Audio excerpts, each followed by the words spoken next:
On va se gêner, bonjour et bienvenue sur Europe 1. Jusqu'à 18h, vous allez passer 1h30 en compagnie de Daniel Evenou, Judith Magre, Christophe Alévèque, Stevie Boulet, Pierre Bénichou et un nouveau venu dans notre équipe aujourd'hui, Philippe Tesson. Vous le connaissez, Philippe Tesson? Ah oui, depuis longtemps. Oui. Dites pas trop depuis longtemps, ça fait jamais plaisir. Ça. Ah bah il a 10 ans de plus que moi jour pour jour, alors je le connais bien. On dirait pas, malheureusement, c'est à la radio. À la télé, on dirait le contraire. Oui, c'est fou, oui. Ils ont l'air de bien s'aimer tous les deux là. Ah, je le hais. C'est vrai? Non, vous appréciez quand même. Oui, je tombe moyen, quoi. Il est d'un bon niveau. D'un bon niveau. J'ai beaucoup aidé à débuter. C'est vrai? Oui, beaucoup. Sans rire. Oui. Non, pas du tout. La plupart des mauvais journalistes à Paris disent je dois tout à Philippe Tesson. Moi, évidemment, je ne lui dois rien. Non, mais ils ont l'air complètement sérieux. Ah oui? Voilà, Non, mais regardez. on se connaît depuis très longtemps, donc. Stevie Boulet, peut-être vous ne connaissiez pas Philippe Tesson. Bah si, par sa profession. Ah oui? Il écrit, je pense, critique. Ah bah voyez. Journaliste. Ah bah voyez. Hein, Oui, ouais, il vous me êtes semble même avoir- connu de Stevie, Philippe Tesson. Qui Bah est pas avant, c'est depuis Gilles Journaux sinon. Qui c'est, Sylvie? Quoi? Qui c'est Stevie, demande Philippe Ah bah Tesson. vous êtes pas un bon journaliste. si vous savez pas qui je suis. Voyez-moi ça! Ah, faut s'en méfier. Attention, il a pas l'air comme ça, mais il faut s'en méfier. Hein. Mais non, mais une émission qui a révolutionné la télévision, ne pas connaître de la part d'un journaliste, ouais, je trouve ça énorme, parce Non, mais- qu'on en a quand même beaucoup parlé du C'était Loft. de la télévision, mais il ressemble pas à celui que j'ai connu. C'est le même? Ah, c'est vrai peut-être. qu'il a les cheveux bruns, alors Voilà. qu'ils étaient blonds, ses cheveux, à l'époque. Exact. Et vous regardez jamais les émissions de Laurent? Non. Ah non. Je participe, je regarde pas. Bon, Christophe Alévèque, bienvenue à un nouveau chroniqueur. Tout à fait, bienvenue. Donc on prépare l'arrivée de la droite alors, là, tout ça.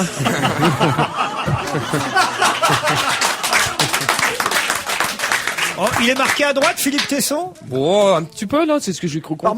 Par moment, voilà. Par moment. Oui. J'ai déjà des mails pour vous d'ailleurs. Quelle équipe aujourd'hui? Thomas m'écrit.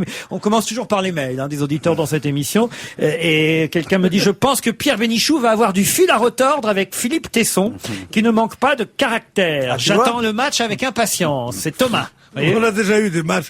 Non, mais maintenant, si on prend les mails et on recommence, c'est pas, c'est un peu cher.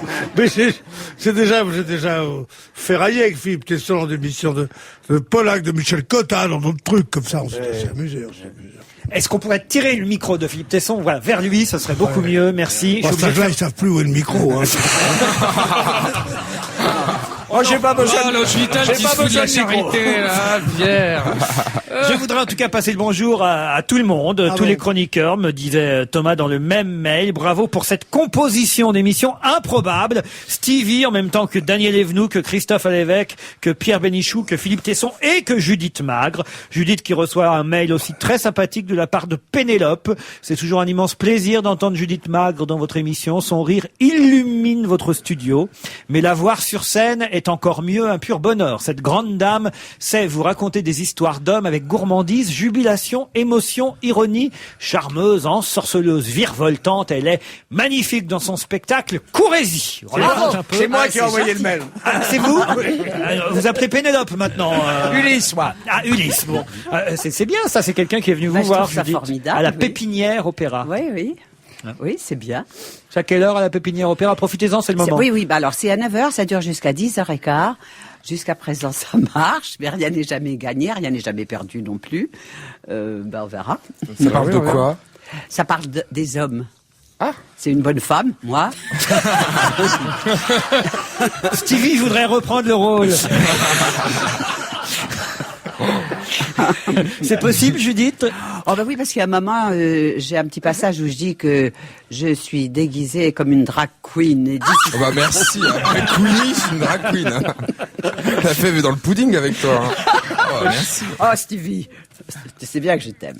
Quand Madame Evenou viendra, il faudra qu'elle chante quelque chose en breton, me dit Sylvain. Ah, voilà. Anani goes, goes, goes. Il fallait pas tenter le Anani diable. goes, Anne errante, Anani goes, Anne errante, Anani goes, goes, goes, Anani goes. Et ben j'en profite pour dire Blavsmad à tous les Bretons. Bah voilà. Ce qui veut dire bonne année. C'est fait, comme ça on n'a plus à le faire.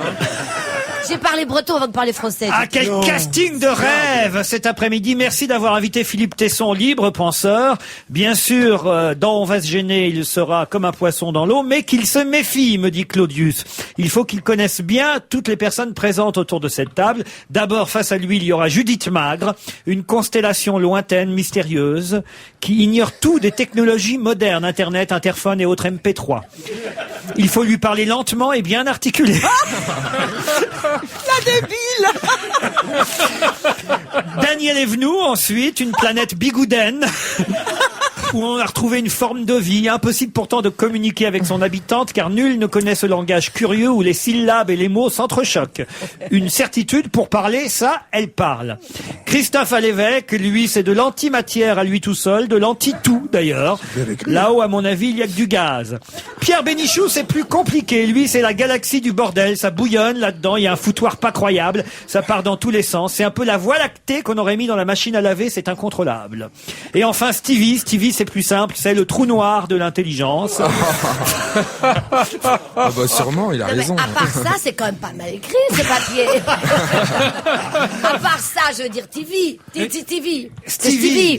appelez-le par son Titi, prénom. on l'appelle. Appelez-le par son prénom quand même, mais c'est plutôt bien écrit. Mais oui. Hein. Écoutez, il y a pire que nous. Il y a Monsieur Chirac, le président de la République. Je ne sais pas si vous avez lu Le Monde cet après-midi, mais Le Monde nous donne un compte rendu du discours de Monsieur Chirac en Corrèze.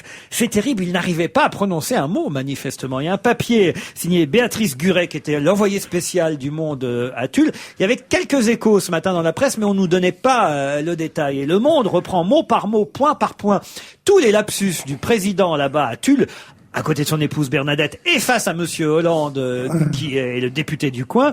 Et c'est terrible quand même. Hein. On voit qu'il s'est planté tout le temps, quoi. Est-ce qu'il parlait assez lentement pour moi, pour que je le comprenne? Écoutez, manifestement, je ne sais pas si vous auriez compris tout ce qu'il voulait dire. Par exemple, il a dit, dans les zones rurales, il faut affirmer le contexte personnel au lieu du contact personnel. Il a dit que les 2 tronçons de l'A89 permettaient désormais de relier sans discours Bordeaux à Clermont-Ferrand, alors que c'était sans discontinuer. C'est grave. C'était avant ou après l'apéro? Il a dit personne ne s'étend au lieu de personne ne s'étonne. Voilà. Mais c'est fou parce que hier ou avant-hier dans l'émission, je sais pas, je les confonds toujours de Fogiel ou d'Ardisson, je ne sais plus. Il y avait pas Ardisson ce week-end, donc c'était chez Fogiel. Fogiel, il y avait Alain Duhamel qui est venu et qui est un fin politique, un fin analyste politique, comme chacun sait. Enfin, il dit un peu toujours la même chose, mais enfin c'était et là il disait Chirac. Or, c'est un type absolument formidable parce que c'est seulement une bête politique, il n'a pas de conviction, enfin tout le vieux refrain sur Chirac. Mais en plus, il a une chose bizarre, on demandait que reste-t-il de Chirac. Il a avec les mots des relations terribles. Il n'y a pas un mot qui lui sorte naturellement de la bouche.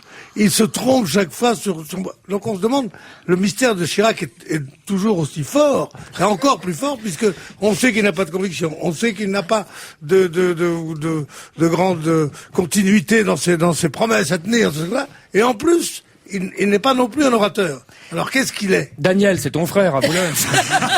Non, le papier là semble plutôt évidemment émettre quelques doutes sur la santé du président et Mental. dire mental, peut-être pas jusque là, mais les problèmes d'élocution ou de vue, parce que peut-être qu'il a essayé de lire son discours sans lunettes. C'est peut-être le journaliste qui est un peu sourd. Ah non, manifestement. Non. Il y a même le président du conseil régional du Limousin, qui Sourd s'appelle aussi. Jean-Paul Denano, qui a dit cette année il n'y a pas d'élection, mais il faut tout de même se préparer. Non. Ah, je vous jure, il a dit ça. Le Ça, président. c'est terrible. Ça fait une peine affreuse, ça. Parce que je sais que politiquement, il me plaît pas, mais comme homme, je le trouve absolument charmant et je déteste qu'on rigole sur les troubles Mais il a occasionnés par l'âge, sur les gens de ma corpulence. Voilà. Ah, ça serait un petit, ça vous emmerderait pas. Oh non, un petit qui crève. Tesson, on est compte. Quel aveu, hein. Quel aveu. Il se met en projection, Pierre. C'était. Non, mais c'est vrai que ça me gêne beaucoup quand on. Non, Puis c'est- en plus, le c'est coup de vrai. Charonne a dû lui faire un mais drôle de gosse. c'est vrai, moi je me rappelle Pierre il y a 10 ans, c'était autre chose. Il trébuchait pas sur les mots. Hein. Ah non, il y avait une structure, quoi, il y avait une force. Bon bref, il a été gentil, il est encore d'ailleurs. Encore, au fond, c'est un brave type. Chirac. Non, Pierre. Bon, on va passer à autre chose dans l'actualité. D'abord, l'élection peut-être de la première femme présidente en Amérique du Sud. Bravo. Bah, c'est fait. Madame Ça y Bachelet. est. Ça y est, c'est fait. c'est Bravo. fait. Depuis ce week-end, hein, seulement. Femme. Voyez où c'est le Chili, Julie? Très bien. J'ai Ah. des amis chiliens, je connais le Chili. pas vrai. Oui. Non, mais je suis débile, mais quand même, de temps en temps, il y a des petits éclairs. C'est comme il est au Chili tous les Mais week-ends. il y en a eu quand même. plusieurs ce week-end. Il y a eu le Liberia. Oui, alors, le Chili d'abord, si vous le voulez bien. Alors, vous avez des amis au Chili, mais ils font quoi au Chili, vos amis? Non, ils sont pas au Chili, ils sont en France. Des musiciens, des... Ah, vous dire que vous avez des amis chiliens qui sont chez nous oui, en France? absolument. Ils vont pouvoir retourner là-bas maintenant. Oui, enfin, vous savez, c'est pas parce qu'il y a une femme qui est élue que dans 6 mois, elle sera pas balancée.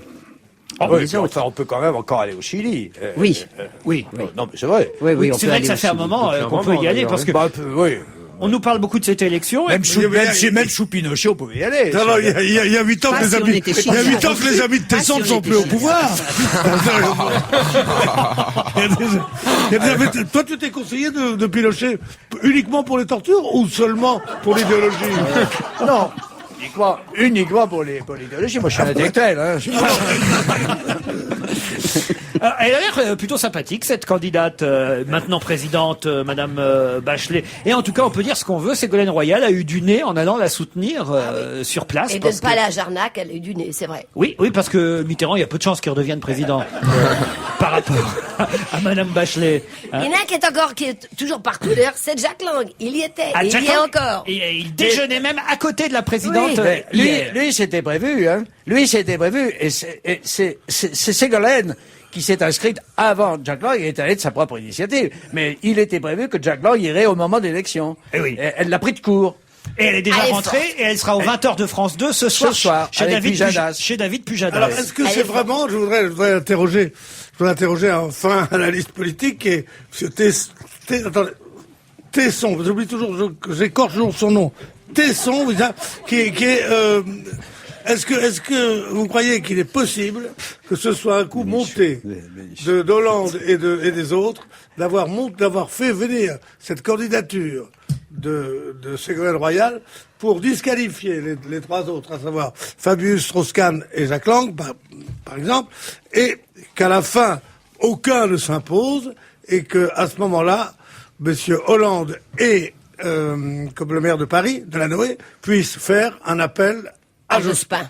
Est-ce que tout ça est un coup Monsieur de la famille Tesson, Hollande vous savez pour quoi? venir Je vous laisse le temps de réfléchir pendant la pub et après la pub, vous pourrez répondre à Monsieur Benamou, d'accord?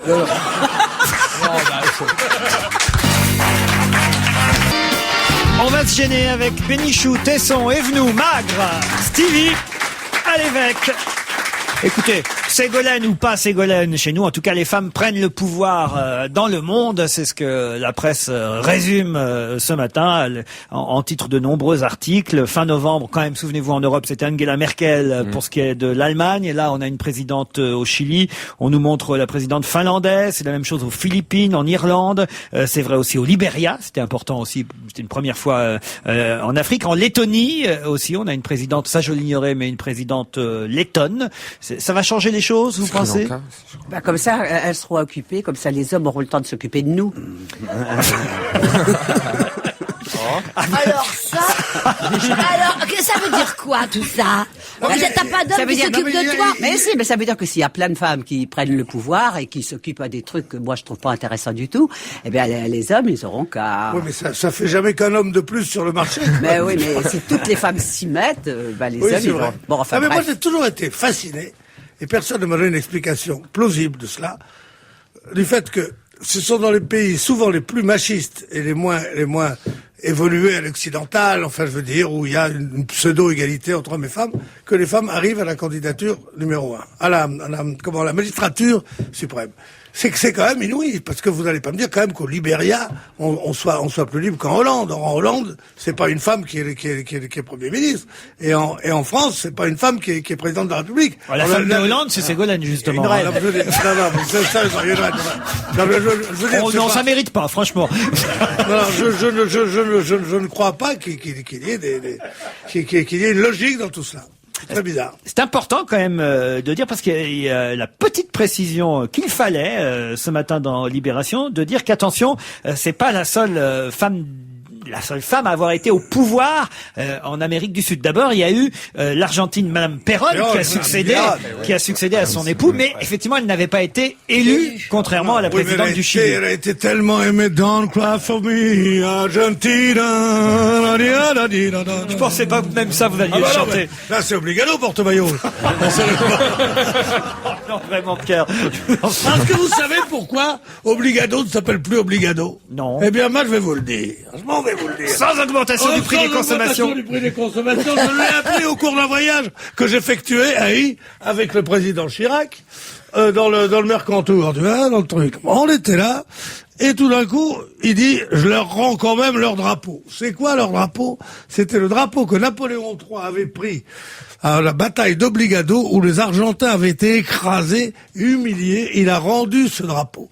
Et ça a été la plus grande défaite de l'Argentine. Et quand Perón est venu en 1952, 3 jours avant qu'ils arrivent, on a débaptisé la station de métro Obligado, qui était à côté de Porte-Maillot, d'où l'expression populaire Obligado Porte-Maillot, pour l'appeler Argentine, avenue de la Grande Armée.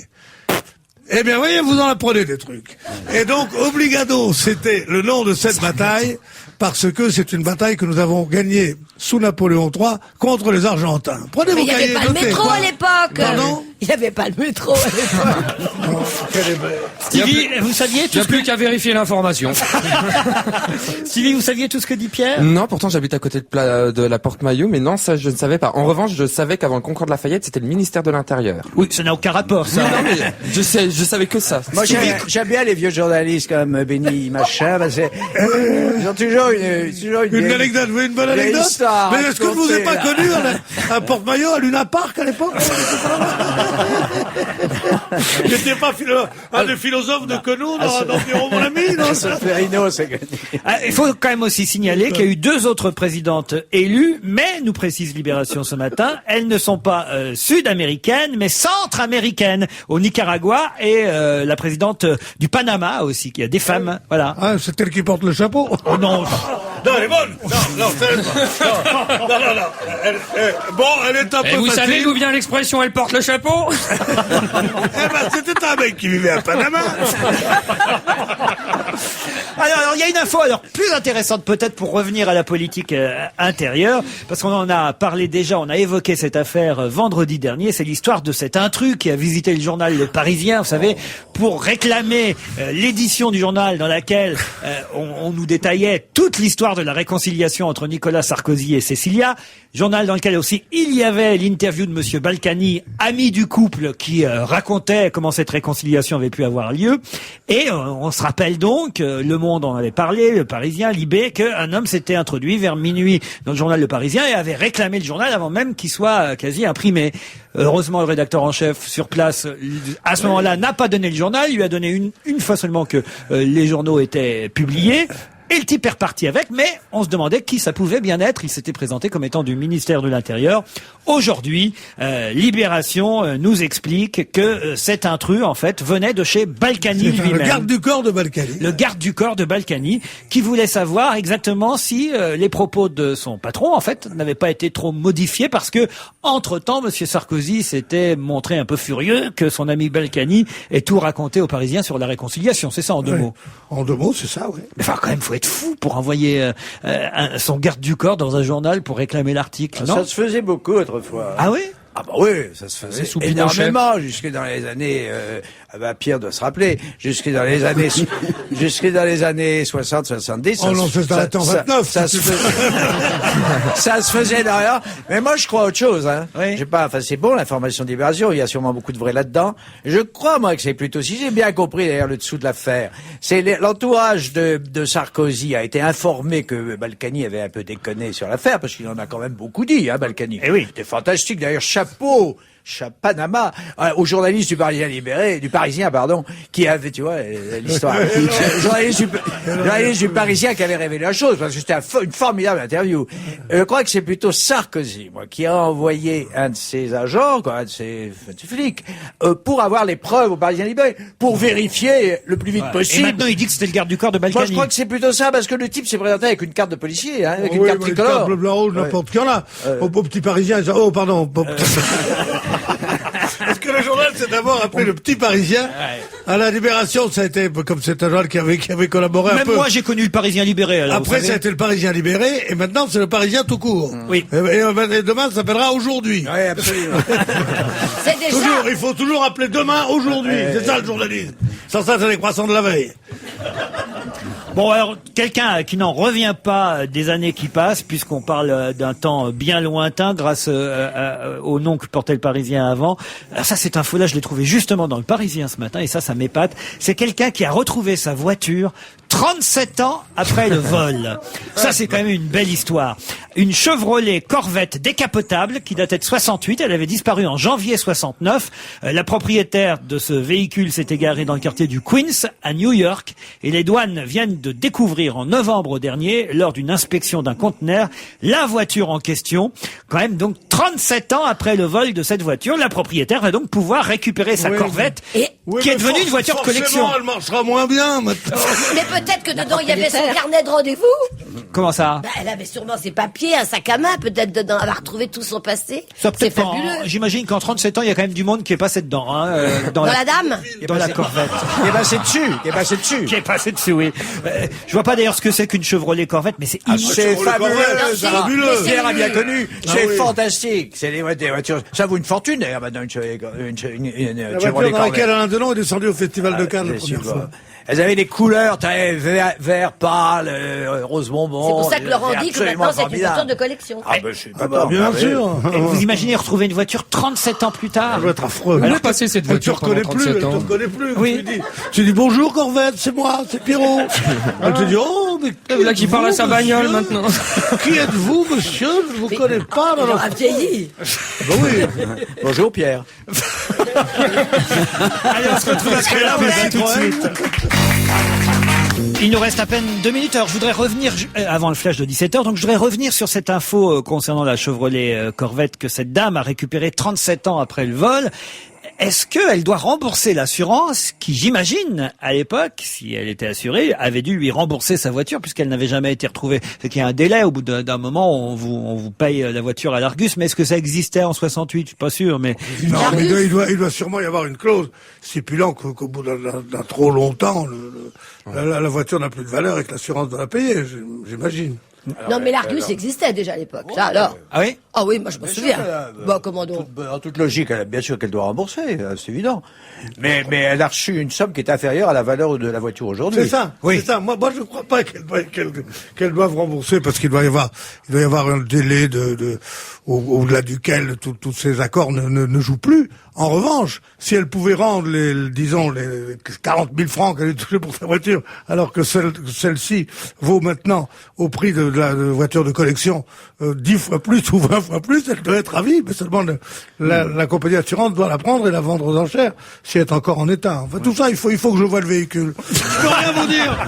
Je peux rien vous dire tant que j'ai pas vu le véhicule, moi. Hein, non, parce qu'il y a du boulot à faire. Hein. Rien qu'en bord de caisse, vous savez pour combien j'en ai? Non. Parce que je peux pas changer une aile, monsieur monocoque. Vous vous rendez pas compte? Peut-être même que la dame elle-même est plus cotée à l'Argus, mais on le saura un peu plus tard dans d'autres journaux. On va se gêner, c'est la deuxième partie, toujours avec Judith Magre, Daniel Evenou, Pierre Bénichou, Philippe Tesson, Christophe Lévesque et Stevie Boulet. Stevie, vous laissez pas faire par Pierre Bénichou. Vous savez que Philippe Tesson, dès que vous avez le dos tourné, là, que vous parliez avec Daniel Evenou pendant les infos, il y a Pierre Bénichou qui dit à Stevie, te laisse pas faire avec l'autre là-bas. C'est bien, continue à lui répondre. Donc, Mais vous savez- Non, ça, ce serait mon genre. Mais si vous saviez de quoi nous parlions tous les deux. Ah. Nous nous sommes connus il y a 32 ans à Tahiti. Et voilà. Tropique. Voilà. Et il avait un beau-frère, c'est un beau-frère, qui avait une librairie. Je lisais à l'époque. J'ai appris à lire. Voilà. Et nous nous sommes connus, nous avons presque nagé ensemble, dansé, enfin, nous avons vécu quelques jours ensemble avec sa femme, mon homme de l'époque. Parce que il y a plusieurs époques. Bien sûr. Et celui-là, c'était Jacques C'est qui Martin. dans les îles? Jacques Martin. C'était Jacques Martin. Ah, il y avait une chance entre Jacques Martin et Jacques Brel, je me disais dans les îles. Oui, ah bah, c'est une question de marquise, si je puis dire. Oui, Pierre. Non, pas du tout. Non, nous Marquise sommes d'amour, connus. vos beaux yeux me font. Tiens, bah, puisqu'on parle des ex, vous avez vu qu'il y a un rappeur qui s'appelle Eminem, que tout le monde connaît, qui a épousé son ex-femme. Ça, c'est quand même formidable de revenir vers son ex-épouse. D'autant plus qu'ils s'étaient bien engueulés l'un et l'autre. Lui, donc, donc Eminem et son ex-femme Kimberly Mators, ils s'étaient surtout engueulés à propos de la garde de l'enfant, puisqu'ils avaient une petite fille, aujourd'hui âgée de 10 ans, et ils se sont remariés, vous voyez, après s'être séparés. C'est génial, je trouve. C'est une belle histoire de se remarier, non? Oui. Moi, je trouve ça très bien. Bah, je sais pas, si Mais je s'entendent crois que bien, ça oui, arrive pourquoi beaucoup pas. plus souvent. Moi, je trouve que c'est normal parce que on l'a Pardon, vu Stevie, souvent vous avez rejaillir le réveillé. feu de l'ancien volcan qu'on croyait trop vieux. Souvent, on a vu des trucs, Oui. des terres brûlées. Ça dit assez l'inutilité totale du mariage, cette histoire-là. Ah oui. Bah, Ou écoute, l'inutilité c'est- du divorce. Non, mais l'inutilité du mariage. Ça prouve que le mariage ne sert finalement pas à grand-chose. Hein. C'est vrai, il faut bien le dire entre nous. Sauf le lien juridique, etc. Si on a une chance d'épouser la femme dont on vient de divorcer, pourquoi s'être marié? Non, mais franchement. Mes chers amis, moi je connais 2-3 couples qui se sont remariés et uniquement parce qu'il y avait une grande différence d'âge, l'homme était plus âgé que la dame, et c'est l'homme qui lui a dit: tu es célibataire, t'as divorcé, épouse-moi, comme ça tu auras mes points de retraite. Ah, c'est du calcul. Là, il l'a poussé dans l'escalier. Encore, qu'est-ce qu'elle a encore, fait Mais vous voyez, pour Eminem, je pense que c'est pas le cas. C'est ce que je me Bon, bah, disais. tiens, il faut prévoir à l'avance maintenant. Hein. Comme ça, à vue de nez. hein. Encore mes deux châteaux, mes maisons sur la côte d'Azur. Voilà, les points de retraite. Mes résidences, je sais pas, mais enfin, mes points de retraite, c'est la sordide, tout ça. Non, mais aux États-Unis, ils se Mais marient comme ça, pantoufles ils aussi, divorcent non comme ça. Ah oui là-bas. Bah, c'est des mariages éclairs. Ils se marient, au bout de 2 mois, ils divorcent, après, ils se remarient. Je sais pas, quand on lit les potins. Johnny a fait ça. Notre Johnny Hallyday national a fait ça avec, je crois, la petite Adeline. Il a épousé 2 fois? Ah, ou Babette, peut-être? Babette, je me trompe de gonzesse, alors, zut. En tout cas, bon, il a fait ça 1 fois, puis il a fait ça 2 fois. Il a fait maintenant ça qu'il est 2 belge. Ah oui, maintenant. Le témoin d'Eminem était un autre rappeur, je vous le dis pour ceux que ça intéresserait, Proof du groupe Proof. Ah, tout à fait. Prouf. Vous connaissez Proof Oui, Proof et Alexandre. Proof du groupe D12 et le célèbre 50 Cent aussi faisait partie des invités, Pierre. Ah ouais. Tout à fait. Moi, j'aurais bien critiqué, mais je peux pas. Je me suis marié 2 fois avec la même femme. Comment ça? Ah oui, vous êtes pas au courant? Non, avec Sans Pupus. divorcer. Sans divorcer. Avec Pupus. Oui. Ah, parce que vous n'avez pas Je la me suis même marié religion. en France et en Grèce, oui. Enfin, moi, j'ai pas de religion, mais on s'est marié à l'église en Grèce. C'est pas orthodoxe. Et ouais. C'est pour ça que j'ai mon. C'est pour ça que j'ai mon alliance à la main droite que j'enlève de temps en temps, évidemment, en tournée. Et puis. Et puis à la mairie en France. Oui. Alors moi qui est contre le mariage. Mais t'as de bons rapports, de bonnes relations avec ta femme, si je peux dire. Bah, écoute, quand je la vois là, je pense qu'elle va bien. Tu la vois pas souvent? Bah, tu sais, je suis en tournée, je travaille beaucoup, donc voilà. Elle te voit à la télévision, non? Elle me voit à la télévision, elle trouve que je suis fatigué. Mais il faut pas lui laisser la Est-ce que tu dis télévision. que tu as un très joli profil? Oui, elle me l'a dit, mais il y a longtemps. Il est joli, C'était hein, avant le regardez. 2e mariage. Je trouve qu'il est très joli. T'es beau, regarde. Oh, il est beau. Hein, Stevie? Remarquez, vous avez de quoi être fatigué parce que tout à l'heure, j'ai pas voulu lire ce mail par discrétion, vous me connaissez.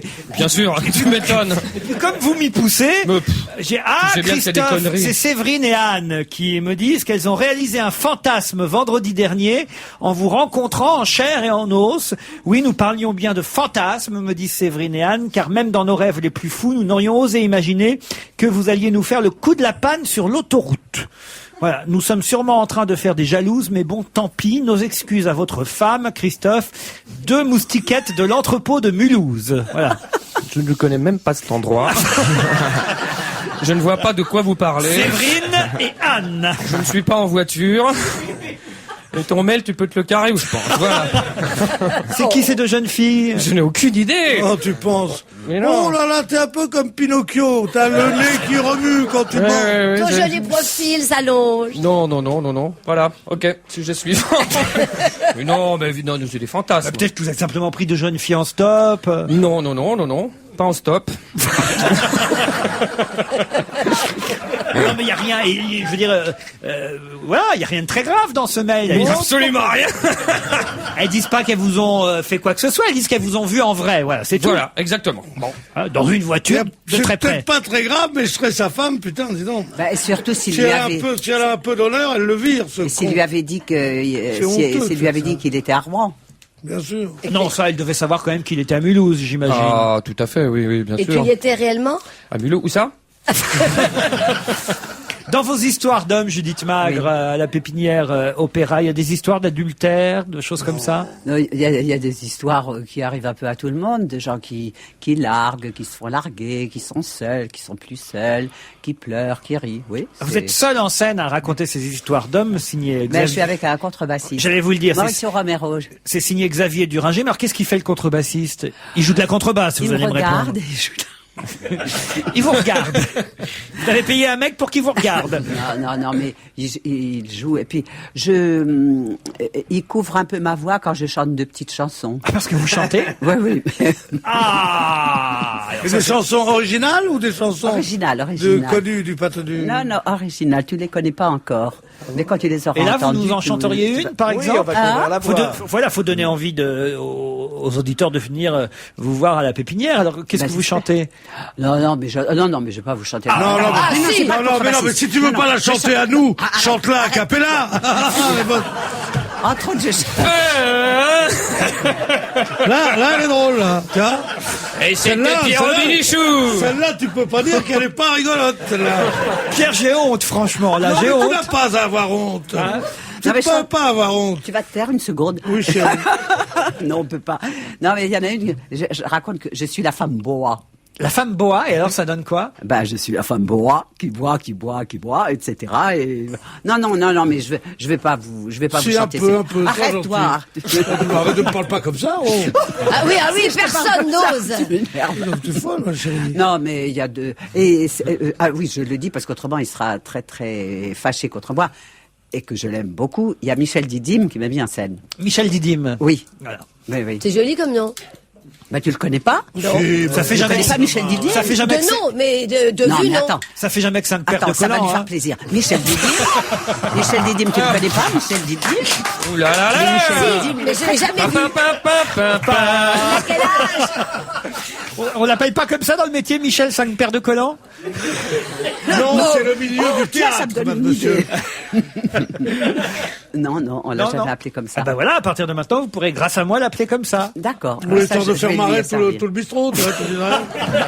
À l'angle, la rue. 5 paires de collants. En tout cas, On dit, et c'est toujours mieux qu'à Capella, Pierre Ah non, Bénichou. là, c'est très drôle. en tout cas, Au moins, elle est neuve, la mienne. Hein. Philippe Tesson connaît Michel Didim. Oui, bien c'est bon, sûr. mais Oui. Oui, mais enfin, moi, j'imagine. J'ai pas vu, moi, le spectacle. J'y vais demain. Mais j'imagine, elle n'a pas besoin d'être mise en scène, Judith. Non. Mais non. Ah, si. Ah non, on a un souvenir commun. Moi, comme spectateur, mais elle, comme actrice, elle était déjà seule sur la scène. Je sais pas qui a vu ce spectacle ici il y a 7-8 ans. Oui. C'était Shirley. Il y a 4 ans. Il y a 4 ans. Ça ne fait jamais Bravo, que... Tesson, Non, bravo. non, ça prouve qu'elle n'a pas changé. Ah Non, oui, et puis ça bon, prouve, rien, et puis puis on s'en ça fout prouve. Moi, du je l'ai temps. vu il y a 4 ans, effectivement, Shirley. Shirley, Il y a 15 ans, j'ai vu Shirley. Elle était sur la scène, elle racontait sa vie de vieille voyeuse américaine égarée dans Paris à partir des années 70 à Saint-Germain-des-Prés. C'était à pleurer d'émotion, de beauté. Tu l'as vu, toi, Pierre Bénichou? J'ai vu non seulement la pièce, parce que je vois toutes les pièces de Judith que j'aime, mais je connaissais finissait Shirley, que je voyais, on en a parlé Judith souvent, que je voyais au Café de Flore, qui était avec des yeux écarquillés, et qui regardait autour Oui, d'elle. écoutez, on va pas ce faire de la Paris des années pub pour une 60. pièce qui s'est jouée il y a 15 ans. Non, mais on fait pas que de la pub. Non, mais Franchement. ça prouve que le temps vous a paru long sans me voir. Exactement. Si vous dites que... Ça me donne en tout cas l'occasion de parler de la disparition d'une comédienne, pas aucun rapport avec vous. Non, mais... Judith.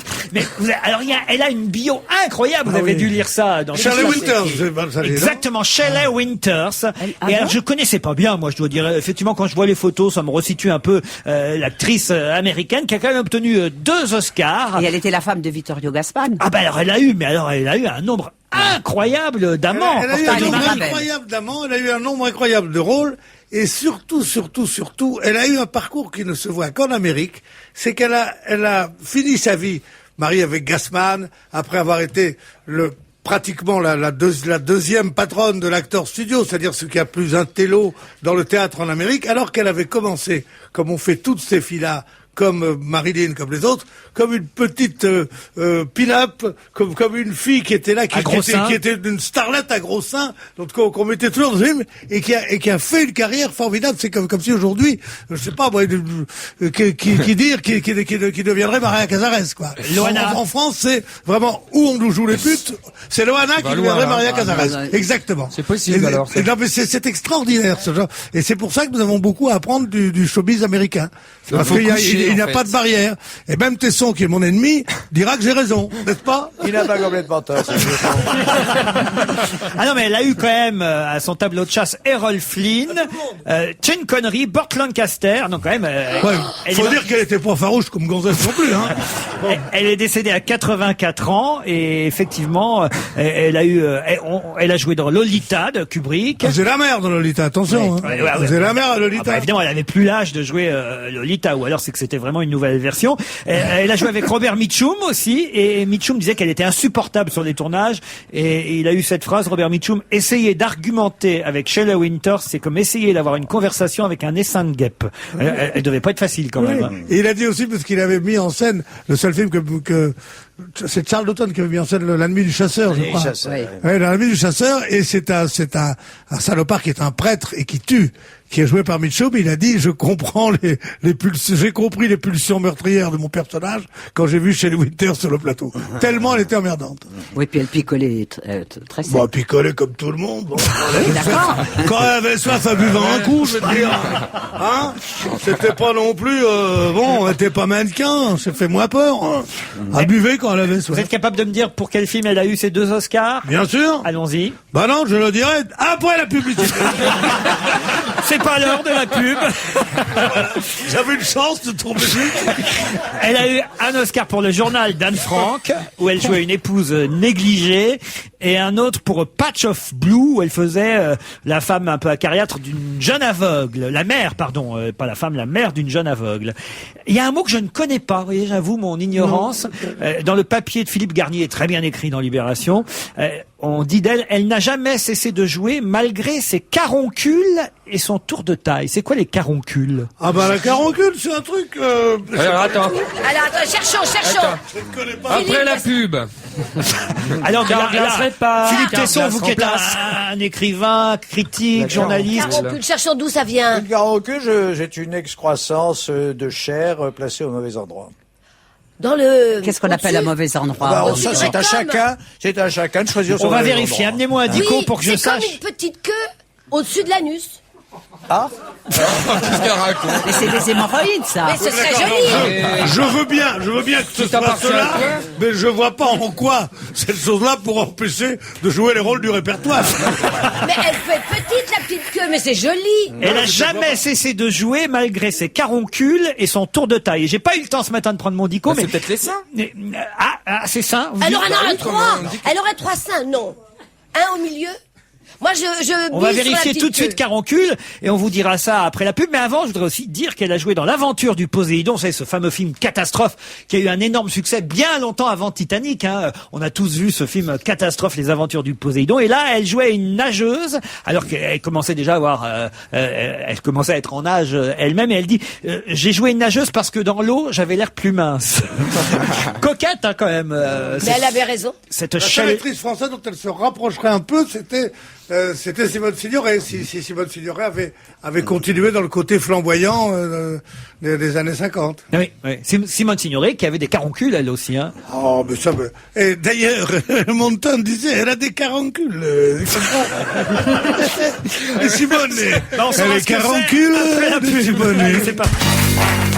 on a bien fait d'embaucher Philippe Tesson dans cette équipe, parce que voilà un homme qui savait ce que c'était qu'une caroncule ou que des caroncules. Effectivement, caroncule, je lis petite excroissance charnue, caroncule lacrymale à l'angle interne de l'œil. Voilà, j'imagine qu'elle devait avoir effectivement au coin des yeux un petit bout de chair, quoi. Voilà, un petit kyste, exactement. C'est rien du tout, ça s'enlève facilement. Excroissance charnue de couleur rougeâtre sous le bec ou sur la tête de certains oiseaux, mais là ça ne la concerne pas.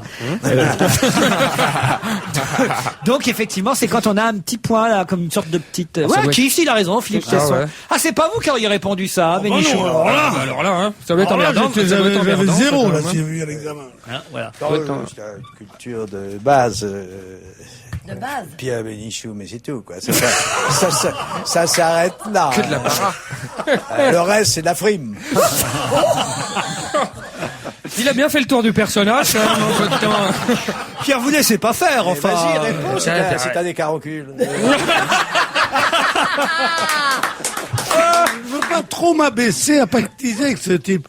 Enfin, et lui répondre, et même le moucher serait s'approcher trop. Le dessinateur Jacques Faisan a tiré un trait comme titre l'Humanité ce matin. C'est Maurice Ulrich qui se charge du papier de Faisan dans l'Huma, ce qui n'est pas facile, on le sait, puisque Jacques Faisan était un caricaturiste dessinateur bien ancré à droite, donc l'Huma lui rend hommage, mais ils disent quand même dans le titre, ce réactionnaire, c'est dans le titre même, ce réactionnaire était un homme de grand talent. Bon, bah, c'est bien, c'est une façon de lui rendre hommage tout en rappelant son appartenance politique, l'humour engagé du dessinateur Faisan qui est mort samedi. Libé lui rend hommage aussi à sa façon. Jacques Faisan, plume de droite, passe l'arme à gauche. Bon, pourquoi pas. Et alors, le plus malin, je dirais, c'est le dessinateur du journal Le Parisien, Rançon, qui publie un dessin, mais non pas dans Le Parisien, dans Le Figaro, puisque Le Figaro a eu l'idée de demander à différents dessinateurs de rendre hommage à Faisan. Vous avez vu ça? J'ai vu le dessin de Rançon, mais tous les dessinateurs qui lui rendent hommage montrent tous quand même avec des différents environnements. Ils montrent toujours une Marianne, c'est lui qui a fait cette Marianne avec le bonnet phrygien, qui pleure. Bon, Marianne qui pleure, c'était un peu facile quand même. Alors le dessin de Rançon, c'est pas une Marianne qui pleure, c'est Jacques Faisan qui arrive au paradis. On voit Saint-Pierre, un petit ange, et puis Saint-Pierre qui dit à l'ange, c'est vraiment Jacques Faisan là? Le Jacques Faisan? Et le petit ange dit, ben oui, c'est inscrit sur sa serviette.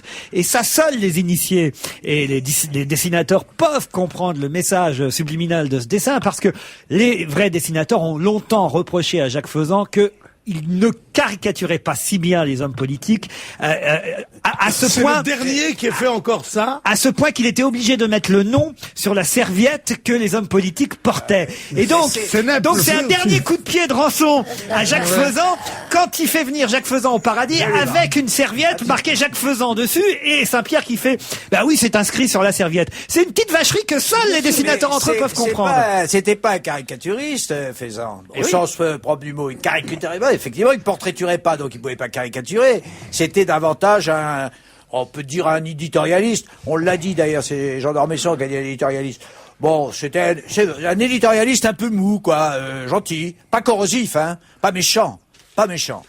Fait pour le paradis, effectivement. Réactionnaire, on peut pas le lui reprocher, on n'est jamais trop réactionnaire. Mais quand on est caricaturiste, on n'est jamais trop méchant non plus. Hein. Je ne trouvais pas Faisan assez méchant. Oui. Sénep l'était beaucoup plus. Dans toute il a pris la place d'un type qui s'appelait Sénep, qui était un caricaturiste très très très célèbre du Figaro de l'immédiate après-guerre jusqu'en 58. Et donc il était dans la lignée de ces gens-là. Et maintenant il n'y a plus personne qui met le nom sur la serviette. Alors chez les caricaturistes c'était assez marrant parce que plus personne ne mettait le nom, sauf quand il y avait des remaniements ministériels.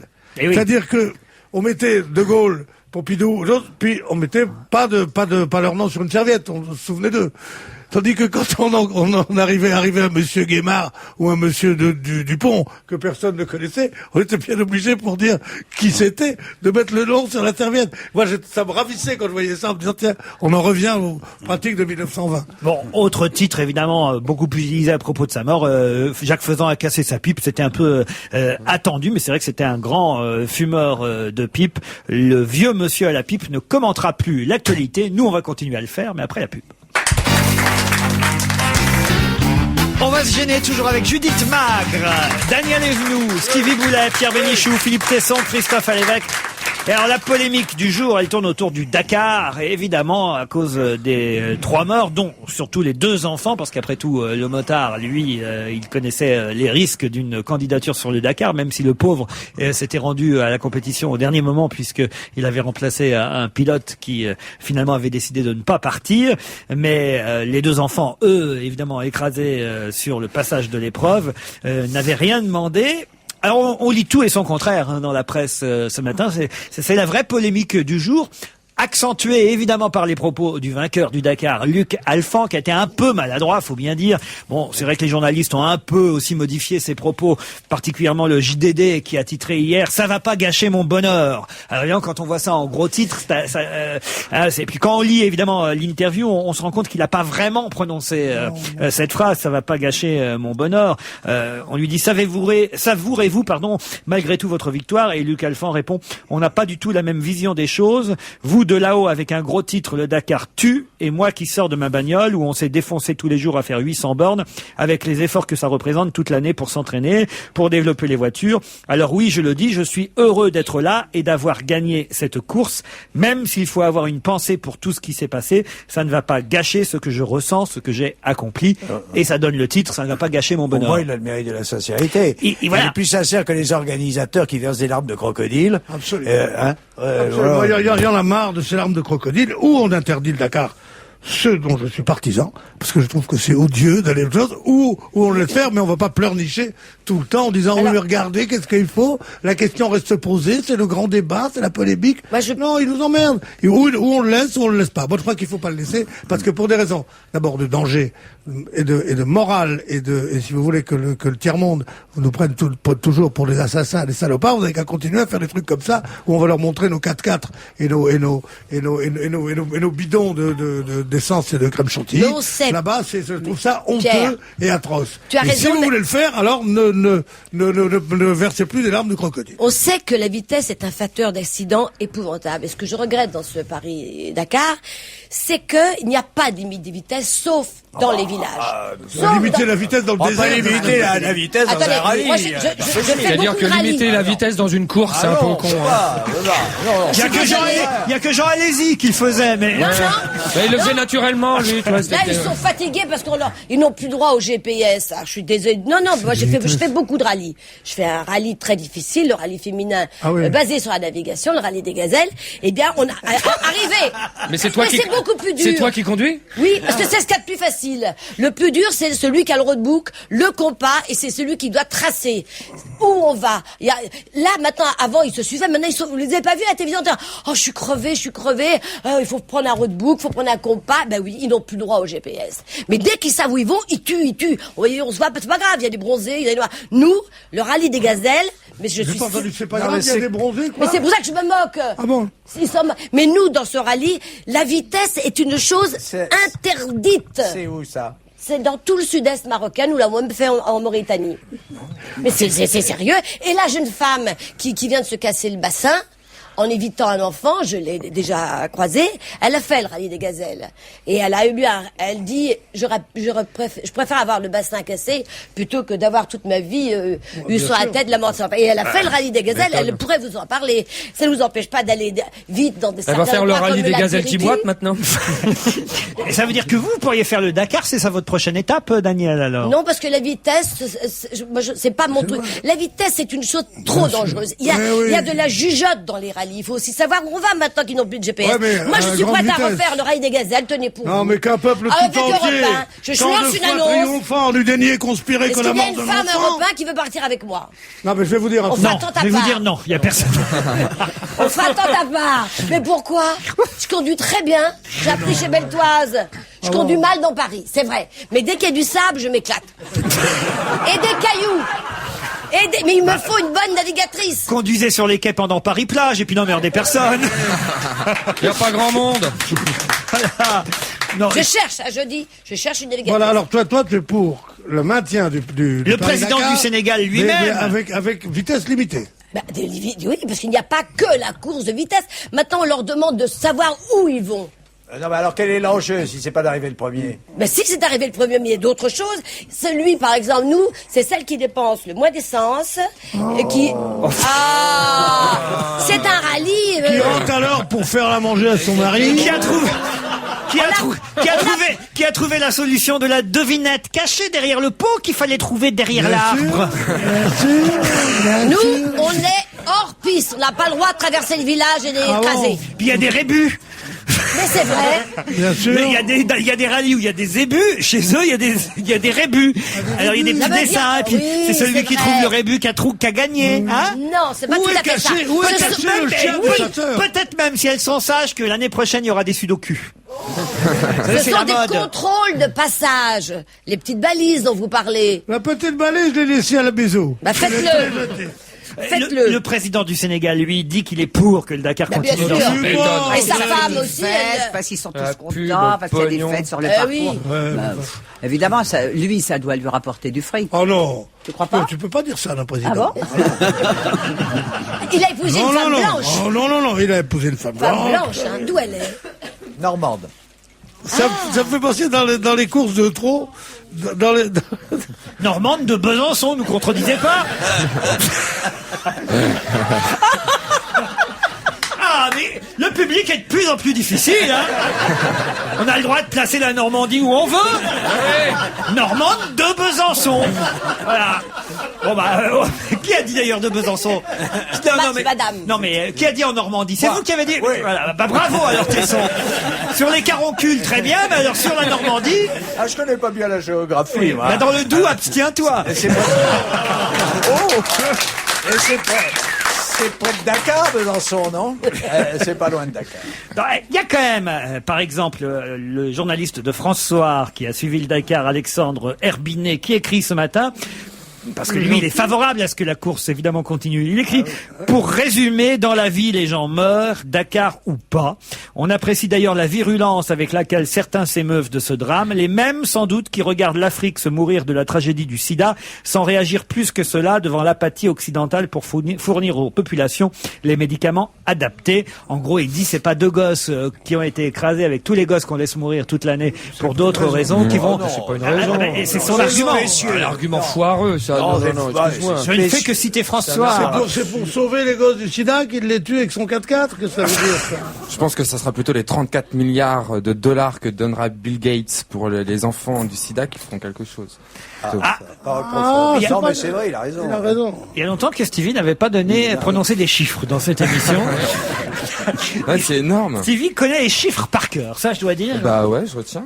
Ah bah alors j'espère que vous avez retenu les salaires des chanteurs les mieux payés, parce que c'est le sujet qu'on abordera dans un instant après quelques conseils. On va se gêner avec Stevie, Judith Magre, Pierre Bénichou, Philippe Tesson, Christophe Alévèque, Daniel Evenou. Pendant la pub, là, il y avait discussion, hein, tout le monde n'était pas d'accord sur les 34... Combien vous avez dit 34 milliards de dollars. que Bill Gates donnerait pour l'Afrique. Ça paraît beaucoup à Pierre. Non, ça me paraît C'était pas dans beaucoup. le Figaro, Non, ça me Le paraît Monde. pas beaucoup. Je trouve que c'est une somme astronomique, évidemment. Math. Mais je pensais que c'était une faible partie, soit de sa fortune, soit de ses revenus ajoutés dans les 10 années qui viennent. Et or, le monsieur Raymond Aron, non, pardon, Stevie, me dit que ta fortune s'élève seulement. je sais pas qui c'est. S'élève seulement. C'est un type qui se. Ah, ça, C'est c'est un type qui avait formidable. fait le loft catégorie économie. C'est le père de Christine. Et il me dit que cet homme aurait donné donc 60% de sa, 70% de sa fortune. Mais je ne sais pas combien était Ça me semble absolument. D'abord, si c'est vrai, chose de Mais plus c'était dans méritoire Paris du Match. monde. Mais Vous l'avez vu, j'ai lu vu. mais pardon. peut-être que c'est une partie de ses économies, mais pas de ses revenus. Mais à même venir. que ce soit ses revenus, c'est le geste qui compte. 34 milliards, c'est plus que tous les pays Ne du me fais monde. pas dire ce que je n'ai pas dit. Je dis que c'est une somme énorme. Elle serait encore plus énorme si, comme tu le dis, c'était de l'argent gelé et qu'il donnait 60% de ce qu'il possédait. Je crois que cette somme énorme n'est pas 60% de ce qu'il possède, mais une partie de ses revenus. Bon, on s'en Et fout puis, si et c'est puis ce c'est qu'il a une ou pas. promesse de don dans Paris Match. Hein. Non, mais ça fait beaucoup de bruit, quand même. Non, après, il faut voir si vraiment ils y vont. Ah voyez. bah, je pense que oui, parce Oui. que ça fait quand même des années que Bill Gates s'occupe de l'Afrique. Mais vraiment. Tu le connais? Moi, je dis non, je connais pas, mais ça m'a touché. Le pauvre. Ça m'a Alors, fait plaisir, en il tout paraît cas. qu'il était dans dans une boîte africaine, après ça, dans une boîte noire, et toi, à 4 heures du matin, il voulait partir avec une fille, elle lui dit non, tu me plais pas vraiment, et tout ça. Il est resté rentré tout seul, ça serait bien. N'importe quoi. Quel rapport? Ça, c'est... Le mec qui va chez Cœur Samba, qui a des 34 milliards pour l'Afrique. À 5 heures Qu'est-ce que d'après-midi. c'est que Cœur Et Samba? à 3 heures du matin, il y a des filles qui sont au bar, elles disent, mais tu veux pas venir avec moi? J'espère que tu vas avoir le prix Nobel de la tu ne paix, me ça, plais c'est pas incroyable. vraiment. Ça sent le vécu d'un mec qui a sorti beaucoup de pognon. Cœur Samba, Et que la fille a pas voulu à 3h du matin. Non, mais je te dis ça Mais pour tu donnais le- combien, toi? J'ai jamais dépassé 32 milliards. Serge Liado nous attend au téléphone pour les chansons qui se ressemblent. Bonjour Serge. Bonjour à tous. Alors là, je dois dire que c'est assez étonnant ce que vous nous proposez aujourd'hui, puisque vous avez noté une coïncidence entre deux chansons. D'ailleurs, je crois que vous n'êtes pas le seul, parce que la SACEM s'est mêlée, je crois, de ce litige. Deux chansons très connues. Une chanson de Dalida, enfin en tout cas interprétée par Dalida, Moi je veux mourir sur scène, que tout le monde connaît. Oui. Et une autre chanson signée Bernard Lavillier, On the Road Again. Oui, c'est ça. Deux univers totalement différents. Comme ça, a priori, je vois pas la ressemblance. Oui, oui. Ben, c'est dans la mélodie. La SACEM a juste arbitré un léger litige entre les compositeurs qui s'est réglé entre gentlemen sans problème.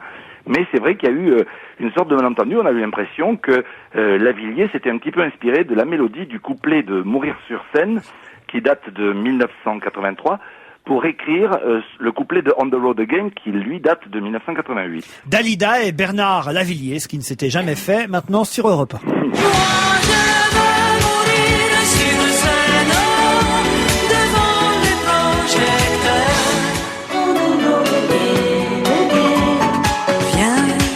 Mais ne viens pas quand je serai seul, quand le rideau un jour tombera, je veux qu'il tombe derrière moi.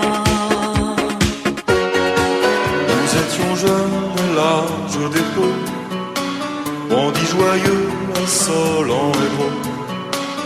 On attendait que la mort nous faut, on the road again. Mais ne viens pas quand je serai seul, moi qui ai tout choisi dans ma vie. Au petit jour on quittait l'Irlande, il fallait bien un jour qu'on nous Ne pende. viens pas quand je serai seul, tous les deux on se connaît déjà. La mer revient toujours au rivage, dans les blés mûrs y a des fleurs sauvages. N'y pense plus, tu es de passage. Choisis plutôt un soir de gala, si tu veux danser avec moi.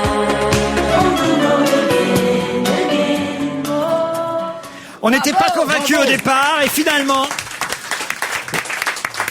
vous nous avez eu sur la fin, Serge Liado. Oui, c'est de la stratégie. J'ai mis le refrain au début puisque c'était les choses qui se ressemblaient le moins.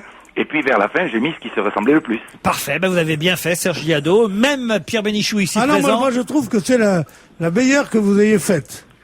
Depuis le début de la rapprochement. semaine. Oh mais Pierre, vous n'êtes pas là tous les jours. La chanson flash du jour concerne quel sujet? Eh bien, vous le savez peut-être, Laurent Cabrol en a parlé vers 13h.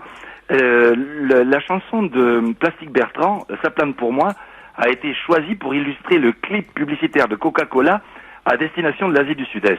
Ah bon? Ouais. Vous savez que Plastique Bertrand est un chanteur milliardaire belge, mais de nos jours, c'est un pléonasme. C'est vrai. Alors allons-y pour cette chanson flash. Qu'est-ce que j'apprends? C'est écrit noir sur blanc. Je vous la refais.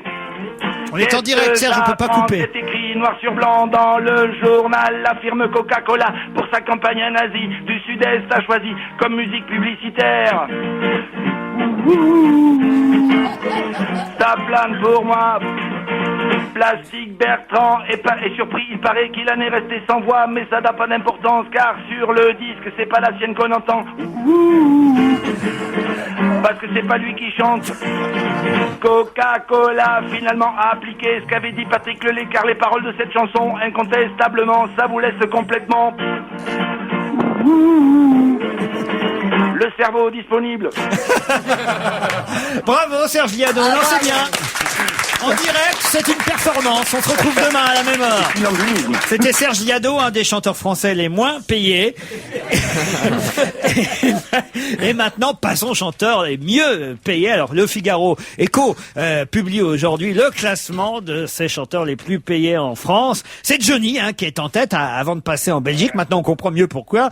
Johnny est numéro 1 devant Michel Sardou, numéro 2, votre Mylène Farmer est numéro 3. Alain Souchon, quand même, est numéro 4. Alors, pour moi, c'est justice, parce que c'est un grand faiseur de chansons, grand compositeur et grand auteur, surtout. Oui, mais j'ai pas eu l'impression que son dernier album, La vie Théodore, ait vraiment été un album qui est cartonné par rapport à d'autres chanteurs. C'est lui qui écrit ses chansons. Ah, c'est vrai.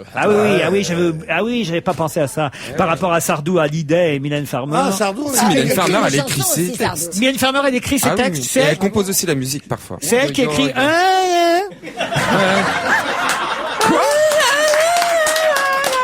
Parce qu'on n'arrête pas de dire que c'est une chanteuse mystérieuse. Même ses paroles sont mystérieuses, parce que. Ah, bah, c'est cherché, c'est.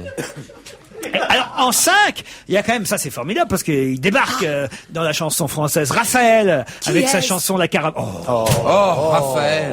Cite-moi un air. Ah, chanter. Caravane. Oui, Caravane, mais la chanter. Je connais pas les paroles. Ah non, ça c'est. Non. Non, mais je vous demande de me chanter un air. Quel succès! On va vous passer, on en a là, tout ce que vous voulez de Raphaël. Qu'est-ce qu'il y a, Et tout de suite après, il y a Racine, non? Corneille. Ah merde!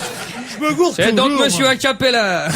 Non, dans l'ordre, Raphaël en 5, en 6, Gérald de Palmas, Ah, bah, c'est normal, ça. en 7, Florent Pagny, en 8, Calogero, en 9, Mathieu Chédid, Oui. en 10, Yannick Noah, qui est dans tous les classements de toute façon, même à l'ATP il y était, et en 11, Aznavour, quand même toujours là, Aznavour, en 12, Chimène Badi, Oui, Que ça, de c'est- femmes alors, il y a c'est que bien. de femmes. en 13, alors ça c'est aussi Si à étonnant. Obispo, je m'en vais. Non. En 13, il y a Amel Bent. Ah, mais le bain, c'est normal. Amel Bent, c'est sa philosophie. Elle chantait. va, à ce moment, C'est oui, ma bien philo. sûr. Comment elle chante Amel Bent, Stevie? Stevie, mais c'est pas parce que tes sons là, chante. Mais je sais pas les paroles. Hein. Et puis l'air, c'est pas facile à chanter comme ça. C'est ma philosophie. Non, j'y arrive plus. Je ne sais plus. Ça fait Ça, c'est du Mylène Farmer que vous nous Mais faites non. depuis 2 minutes. Non, mais quand on me demande un air. de toute Derrière façon, c'est Amel là. Bent, Julien Clerc et puis Corneille en dernière position. Ah, Julien, en donc, dernier, en des vieux, dernier. il reste Aznavour et Julien Clerc, quand même. Oui, il reste Aznavour et Julien Clerc. C'est déjà pas mal quand même, non? Hein? Et combien ils gagnent tout ça. alors combien ils gagnent ces gens-là là? À combien ils gagnent? Et combien ils se donnent? 6,6 millions d'euros pour Johnny, 3,6 millions pour Michel Sardou, 3,5 millions pour Mylène Farmer, 3,2 millions pour Alain Souchon. C'est en euros, hein. Et quelle est la proportion de ce qui n'est pas la chanson proprement dite, mais tout ce qui est le merchandising autour? C'est ça qui est l'avantage, parce que c'est faussé le classement. Bon, je suis pas très compétent, mais Souchon, on vend pas de t-shirt ni de Ni de lunettes. aux armes et de Souchon. C'est vrai. Tandis que je suis sûr que Johnny Hallyday, ça représente bien la moitié ou bien peut-être le tiers, hein, Ouais. les produits dérivés. Et même Non. Mylène Farmer, il paraît Et qu'il y a même des- Mylène Farmer, des t-shirts c'est à ça. 30 ou 40 euros là-bas à Bercy en ce moment. C'est vrai. Vous avez entendu le coup de Mylène Farmer qui foutait les gens dans leur loge quand elle passait pour Ah oui, rester c'est ici qu'on l'a dit même. Alors vous pensez si on l'a entendu? Allez, on se retrouve après la pub. On va se gêner les 7 dernières minutes avec au téléphone Madame Sandrine Mania-Park. Bonsoir. Bonsoir. Vous êtes directrice marketing d'EverestPoker.com et fait. co-organisatrice du France Poker Tour. Pourquoi j'ai eu envie de vous appeler aujourd'hui? Parce que ce matin, Le Parisien titrait « Le poker rafle la mise » et nous précisait que la fièvre du poker avait bel et bien traversé l'Atlantique parce que plus ça va, c'est vrai, plus les chaînes diffusent maintenant du poker, que ce soit sur Canal+, sur Eurosport, sur Paris Première. Et il y avait une compétition ce week-end dont vous étiez l'organisatrice. Alors, j'ai pas bien compris. Les gens jouaient sur Internet, c'est ça? Alors, il y avait plusieurs types de qualifications. Et déjà, on n'était pas les organisateurs, il y avait aussi le France Poker Tour. Everest Poker est aussi un sponsor. Et comment ça s'est passé? Il y a eu des qualifications live, donc terrestres, à travers 15 villes de France. Et il y a eu des qualifications en ligne aussi à travers des tournois. Donc, une partie, les gagnants de chaque tournoi a été qualifié pour la finale, qui s'est donc passée samedi dernier, le 14. Donc 120 joueurs se sont affrontés pour un seul titre, le titre de champion de France. Et là, ils sont venus à Paris, donc. Ils sont venus à Paris, à l'Aviation Club de France, qui est un des plus prestigieux clubs d'Europe de poker. Et pendant 8 heures, ils ont joué les uns contre les autres. Donc c'était un mélange de joueurs amateurs et de joueurs professionnels. Qui a gagné? Qui a gagné? Un Lillois. Le premier et le second sont de Lille, donc le Nord en France, le Nord en force.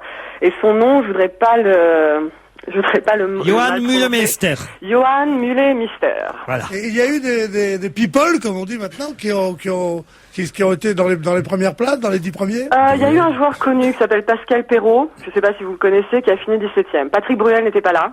Ah. C'est lui qui a fait découvrir un petit peu le poker grâce à cette émission. Quand il a été champion du monde. Hein. Mais oui, à Las Vegas, c'est ça, madame? Oui, tout à fait. Et c'est un excellent présentateur aussi. Son émission Il était Canal+, très très bon. Il est très bon parce qu'il explique très bien et je pense qu'il permet vraiment d'expliquer aux personnes qui ont aucune idée du poker qu'est-ce que le Texas Hold'em, pourquoi c'est si fascinant, pourquoi il y a autant de tension. Et il explique bien aussi le déroulement du jeu et les techniques. Et les tactiques. Alors, comment vous expliquez que d'un seul coup on s'y intéresse chez nous qu'il y a un tel engouement en France alors que les années passées c'était pas le cas quoi? Bon, le poker existe depuis longtemps, mais c'est vrai que la télé, comme aux États-Unis, c'est ce qui a permis le grand succès du poker. La télé permet vraiment de démocratiser le poker et surtout le poker en ligne qui existe maintenant depuis 2002 a vraiment favorisé cet engouement et les joueurs de plus en plus sont intéressés à jouer au poker. En France, je pense que c'est pas tellement surprenant au sens où les Français, on adore les jeux de cartes, la belote, le tarot, la bataille.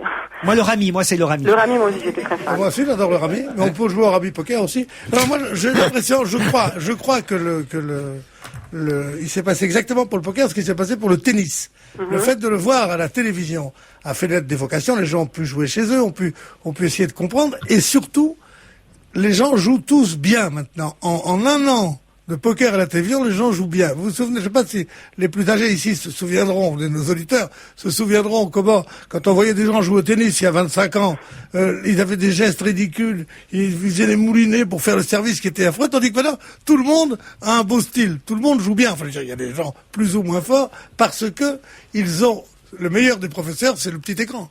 Et donc, au poker aussi. Et au poker, maintenant, ils jouent tous comme des pros. Quand on voit des gamins de 14 ans jouer entre eux, ils jouent formidablement, ils jouent comme les champions américains. Est-ce que le français n'est pas de nature bluffeur? Mais non, ça n'a rien à voir. On joue, moi qui joue au poker beaucoup, si je jouais dans ces parties-là, avec ces jeunes gens qui font, indépendamment de l'autre, mais ils jouent avec une audace qu'on n'a jamais eue, nous. C'est-à-dire qu'ils font tapis, comme on dit, qu'on met toute sa mise sur un coup, tous les trois coups. Alors qu'avant, c'était des pokers d'attente, c'était des pokers jeux de société, tandis que là, c'est un poker de battant. Et moi qui jouais beaucoup au poker, au poker, on bluffe. Tu m'arrêtes si je dis une connerie, Pierre. Bluffer, c'est de faire croire qu'on a un mauvais jeu quand on en a un bon. Et non pas un bon quand on en a un mauvais. Les deux, dit Pierre Bénichou, qui dit qu'il connaît rien à l'évêque. Quand on fait cracher les autres, c'est qu'on leur fait croire qu'on a un mauvais jeu. D'accord, peu importe, c'était un jeu, évidemment, qui est bluffer, c'est peut-être faire croire qu'on sait jouer quand on sait pas jouer, Christophe, non? Ça veut dire, non, c'est pas vraiment ça. Bluffer, Mon Dieu, viens faire une partie avec moi, tu vas voir, tiens. Ton salaire va baisser de moitié. Bravo pour cet engouement, et peut-être grâce à vous sur le net aussi. Et on vous remercie, madame, à très bientôt, au revoir. À demain.